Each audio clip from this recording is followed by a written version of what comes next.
Hello दोस्तों, आज मैं आपके लिए एक नई कहानी लेकर हाजिर हूँ। क्या सोनिया घर से भाग गई? दिसंबर माह की 30 तारीख की बेहद ठंड रात, 1:30 बज रहे थे। समय काटना बहुत ही कठिन लग रहा था। एक एक पल एक एक सदी की तरह कट रहा था। मैं सोच रही थी कि आज मैं जिंदगी के उस चौराहे पर खड़ी हूँ जहाँ से मुझे अपने लिए नई राह चुननी है। एक तरफ प्यार भरे जीवन का अनंत आकाश था, तो दूसरी तरफ माँ का ममता से भरा हृदय। मुझे ही यह तय करना था कि अपना सारा जीवन विभोर को सौंप दूं या माँ की इच्छाओं का सम्मान कर उनके बताए युवक से शादी कर लूं। यूं तो अक्सर बेटियां माँ बाप के कहने से अपना जीवन एक अनजान युवक को सौंप देती हैं, लेकिन कुछ ही साहसी युवतियां होती हैं जो स्वयं अपना जीवन साथी चुनती हैं। मैं विचारों के संसार में विचर रही थी। मेरी हथेलियां पसीने से भीगी हुई थी, दिल धड़क रहा था, घबराहट सी हो रही थी। यह फैसले की घड़ी थी। यदि आज भी भोर के साथ ना जा सकी तो फिर कभी भी नहीं जा सकूंगी। इस घड़ी का महीनों से मुझे और विभोर को इंतजार था। आज तो जाना ही होगा। एक तरफ माँ का मोह तो दूसरी तरफ और विभोर का प्यार भरे सुखद जीवन का आश्वासन। विभोर की जिद पर ही मैं घर छोड़कर जा रही हूँ। ऐसे फैसले में किसी और की राय भी तो नहीं ली जा सकती थी। मुझे मालूम है कि मेरी भोली भाली माँ शायद ही यह सदमा सहन कर पाए, लेकिन मैं क्या करूं? मैं अपने दिल के हाथों मजबूर थी। पूरा मकान अंधकार में डूबा हुआ था। केवल मेरे कमरे में टेबल लैंप जल रहा था, जिसकी रोशनी में विभोर के प्यार भरे पत्र को मैं कई बार पढ़ चुकी थी। लिखा था, मेरी जीवन संगनी सोनिया, कल रात ठीक 3 बजे प्लेटफॉर्म नंबर 4 पर मैं तुम्हारा इंतजार करूंगा। घबराना मत, मैं तुम्हारे साथ हूँ और सदा रहूंगा। और भी बहुत कुछ लिखा था जो मुझे रोमांचित करने के लिए काफी था। कल दोपहर की ही तो बात है, जब हम दोनों कॉफी शॉप में बैठे उस संसार को सजाने की बात कर रहे थे जो हमारे लिए एक सुंदर स्वप्न की अनुभूति जैसा था। सारी योजना बन चुकी थी, केवल अब उसे मूर्त रूप देना ही शेष था। विभोर की ही सलाह पर मैंने मेरे दहेज के लिए संभाल कर रखे गए रुपयों और जेवरों को सूटकेस में रख लिया था। विभोर के कहे हुए शब्द कानों में गूंज रहे थे। ताकतवर होने के लिए अपनी शक्ति पर भरोसा रखना जरूरी है। उन व्यक्तियों से कमजोर और कोई नहीं होता जिन्हें अपने सामर्थ्य पर भरोसा नहीं होता। मैंने पूछा था, विभोर कहाँ जाएंगे? बड़े आत्मविश्वास से उसने कहा था, तुम मुझ पर विश्वास करो। और मेरा मन उसकी बातों पर विश्वास कर रहा था। मैंने आज शाम को अपने निर्णय से माँ को अवगत कराते हुए बताया था। माँ, तुम विभोर को तो जानती ही हो, वह कई बार आया है हमारे घर। मैं उसी के साथ घर बसाना चाहती हूँ। इसलिए मैं आज यह घर छोड़कर जा रही हूँ। बेटी, तुम्हारे मामा एक लड़के को देख आए हैं। वह हर दृष्टि से तुम्हारे योग्य है और वह इसी रविवार को आ भी रहा है तुमसे मिलने के लिए। हम सभी तुम्हारे विवाह के लिए चिंतित और प्रयत्नशील हैं। थोड़ा सा हमें वक्त दो, सुखद समय की प्रतीक्षा करो। थोड़े से धैर्य की जरूरत है, बस फिर सब अच्छा ही होगा। माँ एक ही सांस में सब कुछ कह गई, पर मैं विभोर के सम्मोहन में इस कदर जकड़ी हुई थी कि माँ की हर बात मेरी समझ से परे थी और मैं अपनी जिद पर अड़ी रही। इस विषय पर हमारी काफी तीखी बहस हुई। आखिरकार माँ समझ गई कि मुझ पर एक नासमझ जिद सवार है और यह जिद किसी अन्य बात को अपने आगे टिकने नहीं देगी। माँ ने फिर कहा, जिसके भरोसे तुम यह घर और मुझे छोड़कर जा रही हो, कम से कम उसे और उसके प्यार को एक बार जांच परख जरूर लेना। यह मेरी अंतिम सलाह है बेटी। माँ के स्वर नम पड़ गए थे। मैंने लापरवाही से कहा, मैं अब बड़ी हो चुकी हूँ, विभोर को अच्छी तरह से जानती हूँ और मुझे उस पर पूरा भरोसा भी है। धोखा वही खाते हैं जो विश्वास करते हैं। यह कहते हुए माँ रोते हुए अपने कमरे की ओर चली गई। अब फैसले की घड़ी नजदीक आ चुकी थी। मैंने घड़ी को देखा तो 2:15 हो चुके थे। मैंने सोचा अब चलना चाहिए। धीरे से लैंप बुझाया, बिना आवाज किए बाहर आंगन में आई तो नीले आसमान में तारे ही तारे छिटके हुए दिखाई दिए। आसमान नाचते मोर के पंख जैसे लगा। ठंडी हवा का एक झोंका बदन में आकर टकराया। इस झोंके की परवाह न कर मैं आंगन पार कर घर का बंद मुख्य दरवाजा खोलने वाली ही थी कि हृदय की गहराइयों से आवाज आई, यह क्या कर रही हो सोनिया? क्या यही हमारे परिवार की परंपरा है? क्या होगा इस प्रतिष्ठित परिवार की इज्जत का? कुछ पाने के लिए कुछ खोना ही पड़ता है। यह दूसरी आवाज थी। तुमने कभी अपने पिता को नहीं देखा क्योंकि वे बचपन में ही चल बसे थे, लेकिन माँ ने कैसे तुम्हें पाला? क्या यह भी तुमसे छिपा है? नहीं, मुझे सब पता है, लेकिन यह भी सच है कि जब बच्चे समझदार हो जाते हैं तो उन्हें इस तरह के कदम उठाने का पूरा अधिकार होता है। शायद ऐसा ही विभोर भी सोचता है।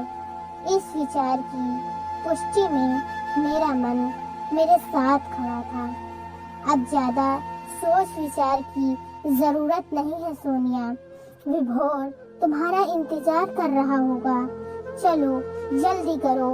मन के अंदर से आदेश मत आवाज आई, नहीं, यह पूरी तरह गलत है सोनिया। जो चीज गलत है उसे चाहे जिस तर्क के लिबास में लपेटा जाए वह गलत ही रहेगी। दिमाग बोल रहा था। कल क्या होगा तुमने सोचा है कभी?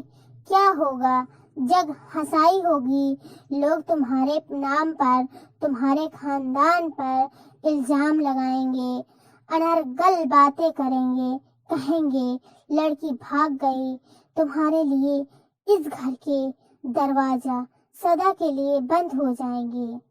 सोनिया, दिल से नहीं दिमाग से काम लो, अभी भी वक्त है, मत जाओ, अभी घर की बात घर में है। मुझे अपना सिर भारी सा लगने लगा। मन और दिमाग के इस सवाल जवाब की फहरिस्त में मैं परेशान होने लगी।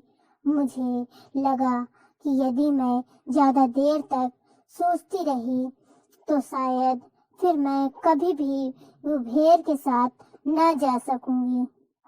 मैंने अपने सिर को जोर से झटका देकर विचारों से मुक्त होने का असफल प्रयास किया और दरवाजा खोलकर घर से बाहर गली में आ गई। गली पूरी तरह सुनसान थी। मुख्य सड़क पर आई तो एक ऑटो वालों ने मेरे हाथ में सूटकेस देखकर ऑटो रोक दिया। मैं ऑटो में बैठी और उसे रेलवे स्टेशन चलने को कहा। ऑटो ने रफ्तार पकड़ी। धीरे धीरे शहर छूट रहा था। शहर क्या छूट रहा था, माँ छूट रही थी, मेरा अतीत छूट रहा था। वे गलियां छूट रही थी जहां मैंने अपना बचपन गुजारा था। मैंने आंखों से बहते हुए आंसुओं को रोकने का असफल प्रयास किया। मैं सोच के समंदर में डूबती उतराती रही। तभी रेलवे स्टेशन दिखाई देने लगा। ऑटो रुका, मैं उतरी। तभी अंधेरे में विभोर प्रकट हुआ।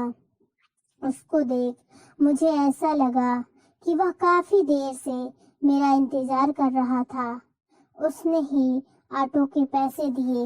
मेरा सूटकेस हाथों में लेकर वह तेज चाल में प्लेटफॉर्म की ओर बढ़ा।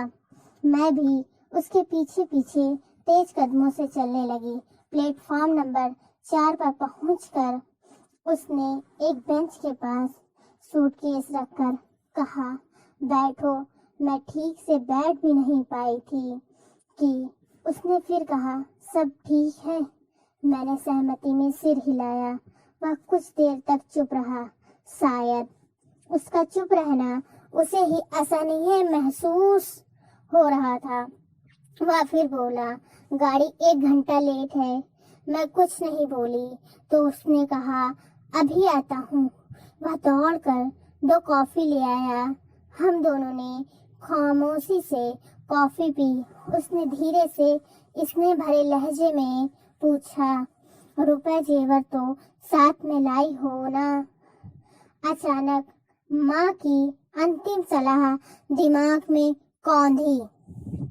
सहसा मेरे मुंह से निकल पड़ा, नहीं विभोर, सब कुछ गड़बड़ हो गया था। मैं कुछ भी साथ नहीं ला सकी। क्यों? लॉकर की चाबी माँ ने न जाने कहाँ रखी थी। दिन भर ढूंढती रही, मिली ही नहीं। उसका सांवला गोल चेहरा गुस्से से सुलग उठा। अचानक वह बिफर उठा। उसका इस तरह बिफरना मेरे लिए अप्रत्याशित था। वह पहले तो धीरे धीरे बोल रहा था, फिर उसका दिमाग असंतुलित हो उठा और वह अचानक गुस्से से चीखने सा लगा। क्यों आई हो खाली हाथ? क्या होगा परदेश में बिना पैसों के? कितने दिन से मैं तुम्हें समझा रहा था और जाने क्या क्या वह कहता चला गया। उसे इतना असहज होते हुए मैंने पहली बार ही देखा। मैंने कहा, पहले मेरी भी तो बात सुनो। मैंने प्यार से उसका हाथ पकड़ना चाहा तो उसने क्रोध में मेरा हाथ झटक दिया। वह कुछ भी सुनने के लिए तैयार न था। मैंने उसके क्रोध के सागर में एक भंवर उठते देखा जिसमें मुझे डूबने का खतरा नजर आया। मैंने सोचा, सच बता ही दो कि मैं तुम्हारे अनुमान से अधिक धन लेकर आई हूँ। लेकिन तभी मन ने कहा, ठहरो, पहले इसे परख तो लो। और मन का कहा मानकर मैं चुप ही रही। विभोर न जाने क्या क्या कहता रहा और मैं सुनती रही। मैं जिस विभोर को जानती थी, यह तो वह बिल्कुल न था। मेरे लिए वह पत्थर का नहीं, जीता जागता देवता का रूप था। लेकिन आज मुझे वह पत्थर से भी ज्यादा कठोर लग रहा था। मुझे आज पहली बार अपनी पसंद पर दुख हुआ। सोचा, क्या मेरा चुनाव सही था? मुझे अपने चारों ओर अंधा गहरा जंगल सा महसूस हुआ, जिसकी सभी राहें मानो गुम हो, और मैं जिन संभावनाओं से जुड़ी हुई थी, उसमें मुझे अपना अस्तित्व हवा में झूलते हुए जालों की मानिंद महसूस हुआ। मुझे मेरी ही निराशा लहूलुहान कर रही थी। प्यार का सागर कुछ पलों में ही सूख गया था। विभोर बहुत देर तक कुछ सोचता रहा, फिर जल्दी से बोला, सुनो सोनिया, मैं बिना पैसे के इस शहर से एक कदम भी बाहर नहीं रख सकता हूँ। यदि तुम्हें मेरा प्यार और जीवन भर साथ चाहती हो तो कल इसी समय इसी ट्रेन से चलेंगे, पर इस बार पूरी तैयारी से आना। मैं टिकट कैंसिल करवाकर कल का रिजर्वेशन करवा लेता हूँ। विभोर की पोल खुल चुकी थी। मैं समझ चुकी थी कि उसके लिए पैसा ही सब कुछ है। अब मैं उसकी बातों के सम्मोहन से पूरी तरह मुक्त हो चुकी थी। मैं भी विभोर को बहुत कुछ कहना चाहती थी, लेकिन मैं खामोशी के दामन को ओढ़कर अपने में ही दुबक कर रह गई। मैंने सोच लिया कि ऐसे जीवन साथी के साथ जीवन काटना मुश्किल ही नहीं, असंभव होगा। वह न जाने क्या क्या बड़बड़ाता रहा और अचानक झुंझलाकर तेजी से चला गया। उसके जाते ही मैंने एक गहरी सुख की सांस ली।